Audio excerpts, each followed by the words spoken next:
Bonjour à tous, vous écoutez Cinécast, le podcast qui chaque semaine vous parle des nouvelles sorties cinéma, streaming, VOD, tout ça. Et aujourd'hui, je suis avec Adil et Bilal pour parler de Rebelle, qui est déjà en salle en France et qui sort ce 5 octobre en Belgique. Bonjour Adil et Bilal, vous allez bien ? Bonjour, très bien. Bon, 2022, on va dire que c'est une année... spéciale. Vous allez vous en rappeler toute votre vie, je pense. C'est vrai. Ouais. Un film à Cannes, un mariage, un film annulé qu'on ne verra jamais malheureusement. Ouais. C'est pas un peu éprouvant une année comme ça ? Faudrait pas que toutes les années soient comme ça quand même. Ouais, non, c'est bien on espère que l'année prochaine, Inch'Allah, sera un peu plus calme. Ouais, beaucoup de rebondissements, mais voilà, c'est intéressant. C'était une année intéressante. Mais justement, ça a commencé au mois de mai à Cannes avec Rebelle, qui n'était pas annoncé dans la première partie de la sélection. Ça a été annoncé dans les ajouts un petit peu avant le festival. Comment est-ce que d'abord vous avez vécu cette annonce de la sélection ? Ouais, c'était un rêve d'enfant qui se réalise parce que Cannes c'est un film festival depuis quand j'étais jeune. C'est le film festival où tu regardes tous les stars, et d'être là-bas et montrer ton film, c'était incroyable. Ouais. Surtout on était un peu en train de stresser parce que vu qu'on était annoncé vraiment à la dernière minute, on se disait toujours on n'est pas à Cannes mais peut-être on est quand même. Donc on savait pas, c'était vraiment un suspense et finalement on y était. Est-ce que c'est facile pour vous de vous dire vous aimez bien tourner à Hollywood, les gros trucs hollywoodiens, les Bad Boys, etc. Vous avez tourné chez Marvel. Puis là, vous passez à un film complètement différent qui est sélectionné à Cannes. On a l'impression que c'est un peu des univers opposés, en fait. C'est facile pour vous de switcher chaque fois d'un projet à l'autre, vous dire ok, ça c'est vraiment un truc grand public. Pas que Rebelle soit pas pour un grand public, évidemment, on espère que les gens vont aller le voir, etc. Mais c'est pas des films qui sont chaque fois faits dans avec la même mentalité quelque part. Pour vous, c'est facile de passer de l'un à l'autre comme ça ? Ouais, je crois qu'en fait, on aime de passer d'un à l'autre parce que c'est un autre film, c'est une autre histoire et c'est un challenge aussi, tu vois. Et faire des films à Hollywood, c'est une manière totalement différente où on a des expériences différentes qu'on n'a pas ici en Belgique. Quand on fait des films indépendants, de travailler avec une grande équipe et faire des grosses scènes, c'est une expérience technique et aussi pour nous comme réalisateurs, ça nous aide. Et en même temps d'avoir la liberté créative dans des films comme Rebelle où on prend des risques. C'est des choses qu'on ne peut pas faire là-bas. Et c'est ça qui nous enrichit comme réalisateurs et qu'on peut faire des histoires totalement différentes, mais quand même, dans chaque histoire, il y a un truc qu'on a une connexion personnelle. Qu'est-ce qui vous a amené à parler de radicalisation de cette façon-là avec Rebelle ? C'était une histoire très personnelle. Je viens de Vilvoorde. La plupart des gens qui sont partis, pourcentage, sont partis en Syrie, viennent de mon quartier. Et moi, je connaissais des amis que j'aimais. Et après, de voir que le voisin il part et l'autre il part, c'était un phénomène très choquant. Pour voir qu'ils sont partis en Syrie et que quelques-uns ils sont rentrés dans l'État islamique et ils sont revenus et ils ont fait des attentats ici en Belgique et en France. Ça faisait mal, surtout parce qu'ils ont le même profil comme nous. Ils sont belgo-marocains, musulmans. Et c'était si proche, si personnel et si important pour nous de raconter cette histoire avec ces perspectives, parce qu'il y a beaucoup de films et séries qui ne sont pas vraiment faits par les musulmans. Il n'y a pas beaucoup de réalisateurs qui ont fait ça, et je crois que c'est ça qui était très important de raconter notre perspective avec toute la complexité et les nuances. Vous n'avez jamais eu peur de vous lancer dans un projet comme ça ? Ouais, plusieurs fois. Il y a beaucoup de moments qu'on a douté, surtout moi, de douter de faire ce film-là, parce que c'est comme tu fais un film sur organisation sur le mafia en fait. Et il y a un danger qui fait peur, mais Ouais, c'était une histoire trop importante pour raconter qu'on a décidé de le faire.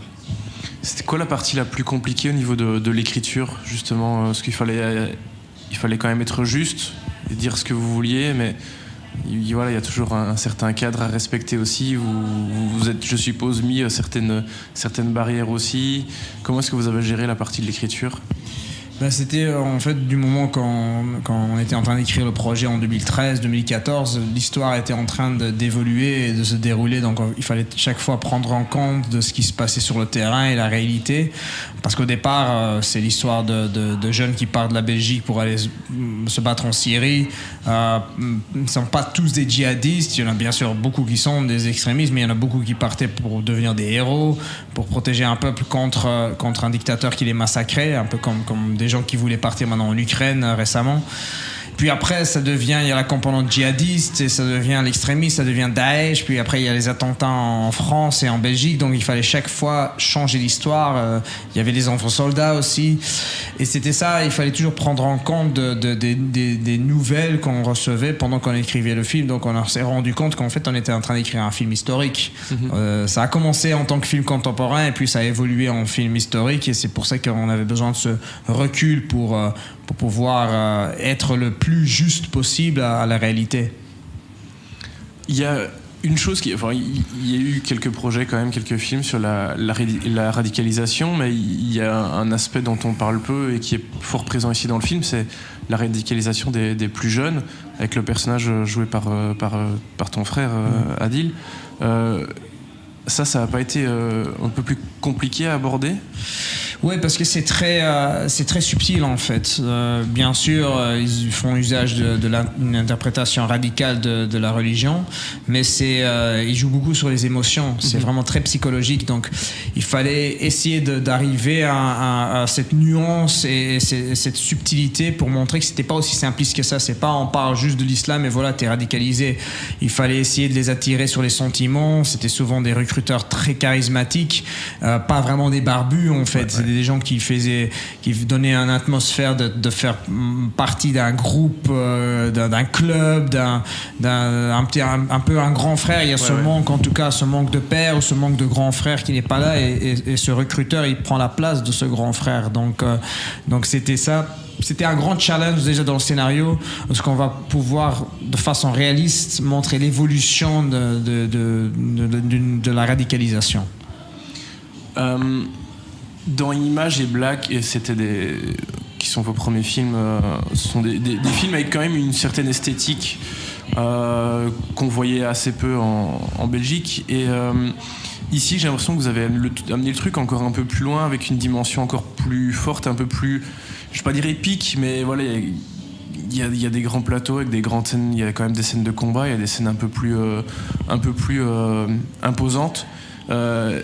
Et ça, vous pensez que c'est grâce à votre expérience américaine que vous avez pu faire ce genre de scène? Parce que c'est pas des choses qu'on voit beaucoup dans le cinéma européen en général. Oui, c'est vrai, je crois que notre expérience hollywoodienne avec Bad Boys for Life, ça a fait en sorte qu'on devait faire des grosses scènes d'action avec une grosse équipe, avec des effets spéciaux et tout ça. Et cette expérience-là nous a permis d'être assez à l'aise dans les grosses scènes de guerre ou même de comédie musicale dans le film. Et ça, à son tour, nous permet de se focaliser plutôt sur les scènes intimes. Donc on était vraiment assez à l'aise du moment que c'était assez grandiose, avec beaucoup de figurants et de véhicules et la mise en scène. Là, on était vraiment en contrôle. J'allais y venir plus tard, mais tu parles de la partie comédie musicale. Comment vous avez pensé c'est les transitions plus poétiques, plus musicales, et puis c'est parti plus chanté. Comment ça s'est intégré dans le film? Au départ, on voulait toujours faire un sorte de Mille et une nuits moderne, notre version d'un conte arabe, pour transporter le spectateur dans cet univers-là, dans cette aventure épique. Parce que c'était un sujet difficile, c'est un sujet très complexe, donc on voulait trouver un moyen de pouvoir raconter beaucoup de choses dans un laps de temps assez restreint, et c'est pour ça que les moments musicaux, ça nous permet d'atteindre un large public et de raconter beaucoup de choses, que ce soit par exemple le rap où on explore les raisons pour lesquelles Kamal veut partir, et on le fait ça en 2, 3, 4 minutes, ou parfois des scènes qui peuvent être très violentes ou très difficiles, on choisit alors de le faire avec de la danse pour pouvoir aussi atteindre un jeune public et toucher le spectateur d'un côté, de toucher le spectateur avec les émotions qui sont parfois beaucoup plus fortes que si c'était des scènes réalistes. Et la culture arabo-musulmane est une culture très musicale, donc la poésie est très importante, la musique, la danse. Or, l'État islamique, dans leur obscurantisme, était contre la danse, contre le chant féminin, contre la musique. Et ce film est un pamphlet contre l'État islamique, donc faire une tragédie musicale nous semblait le genre le plus approprié pour ça. C'est marrant parce que c'est pas spécialement le genre de scène qu'on imagine dans votre cinéma jusqu'à présent. Et ça s'inscrit super bien dans le film. C'est vrai que au début, quand on s'y attend pas forcément, c'est un peu déroutant. On se dit ah. Et puis, mais non, je trouve que les transitions dans le film sont sont très belles. Merci. Et c'est très bien de voir ce genre de choses entre des moments qui sont souvent beaucoup plus difficiles. Donc c'est vrai que c'est un peu des pauses, des respirations qui sont nécessaires et bienvenues dans le film. Est-ce que d'un point de vue technique, il y a des choses qui étaient compliquées à réaliser sur le film, justement la partie peut-être comédie musicale? Oui. C'est très particulier. On n'a jamais fait comédie musicale et après faire ce film-là, c'était le plus difficile parce que tout doit être, les musiques doivent être prêtes, les paroles, tu dois savoir quelles images, tu peux pas vraiment faire l'improvisation et en même temps, toute l'équipe doit être même synchronisée, ça veut dire l'équipe technique, les acteurs, les figurants. Tout le monde sur le set doit être sur le même beat. Si quelqu'un rate, on a raté le plan. Mais en même temps, si ça réussit, toute l'équipe qui était dans la même zone, qui a réussi, c'est des frissons. C'est quelque chose que je peux pas expliquer, mais c'est un des plus beaux sentiments que tu peux avoir. Que tout le monde était sur le même beat et dans la même zone. Ça fait quoi d'avoir montré ce film qui est sans doute, je pense, le plus personnel au final de tous vos films jusqu'à présent, de le montrer à la famille à Cannes, aux amis, etc. Qu'est-ce que ça représente quels sont les retours que vous avez par rapport au film? En tout cas, c'était le meilleur moyen de montrer le film pour la première fois. C'était même nous, on l'a vu pour la première fois de A jusqu'à Z à Cannes, parce qu'on était encore en montage. La version n'était même pas terminée. Mais la salle était bondée de monde, il y avait une standing ovation de 12 minutes et ça faisait plaisir de voir tous les acteurs, les gens de la famille, les amis, vraiment ils ont vécu avec nous toute cette histoire-là et voir que le film marche, que les gens ils sont émus, qu'ils ont eu toutes les émotions tous ensemble collectivement. On n'aurait pas pu rêver une meilleure première pour ce film. Est-ce que tes proches de Vilvoorde ont déjà pu voir le film? Est-ce que tu as déjà pu discuter du film avec tes amis de l'époque, Bilal? Je n'ai pas encore montré le film. Non. Il y en a un qui a vu le film et qui était très ému, qui nous a envoyé une scène qu'il avait vue, qui a dit c'est une scène vraiment qui fait penser à lui et ses frères. Donc on a déjà en tout cas au moins un retour. C'est un début. C'est un début. Je voulais un petit peu parler, je sais pas si on peut en parler beaucoup, mais parler un petit peu de Bad Girl quand même. Ouais. Comment... Bon, c'est horrible déjà, mais je suis sûr qu'on verra le film dans 4-5 ans quand Warner aura encore changé de direction, parce que c'est ce qu'ils font tous les 3 ans. Mais est-ce que vous avez encore un espoir quand même de pouvoir arriver à montrer ce projet un jour, ou c'est mort et enterré? Ça dépend. Nous, on croyait vraiment que c'était mort et enterré. Ça a l'air en tout cas, mais si un jour le film devrait être vu, il ne peut pas être vu dans les conditions actuelles, parce que le film était loin d'être terminé. Il y avait encore énormément de travail qui devait être fait. Donc on ne sait jamais, s'il doit être vu, ça doit être comme Snyder, le Snyder Cut. Il faudra donner des budgets, tourner des scènes, arranger plein de choses pour... Il y avait déjà eu les reshoots ou vous deviez encore les faire? Non, pas encore. Il n'y avait pas encore des reshoots. Donc voilà, il y avait énormément de travail qui restait encore à faire avec des reshoots qui est un truc standard dans que ce soit Marvel ou même Bad Boys. C'est Hollywood, ça marche comme ça. Donc peut-être un jour, mais il faudra travailler dessus. Et sinon, peut-être ça sera un documentaire où on montrera quelques scènes. Mais malgré tout, après l'expérience Bad Girl, puis Miss Marvel aussi, qui était super d'ailleurs, hein, soit dit en passant. Ouais, merci. Déjà le comics c'était super, et ouais, l'adaptation était vraiment très cool. Et Bad Boys aussi, Hollywood reste quand même votre lieu de prédilection, là où vous avez envie de faire des films. C'est bien de faire les deux. Ouais, c'est bien de faire les deux. Parce qu'à Hollywood, tu peux faire les grands films, tu peux faire un science fiction, tu peux faire des grands films en fait, des blockbusters comme Bad Boys. Tu peux pas vraiment faire ça ici en Belgique. Non. Et voilà, c'est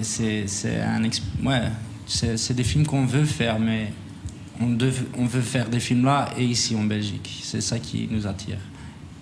Ça se passe toujours bien pour avoir des nouveaux projets malgré... Bad Girl. Ouais. Oh ouais.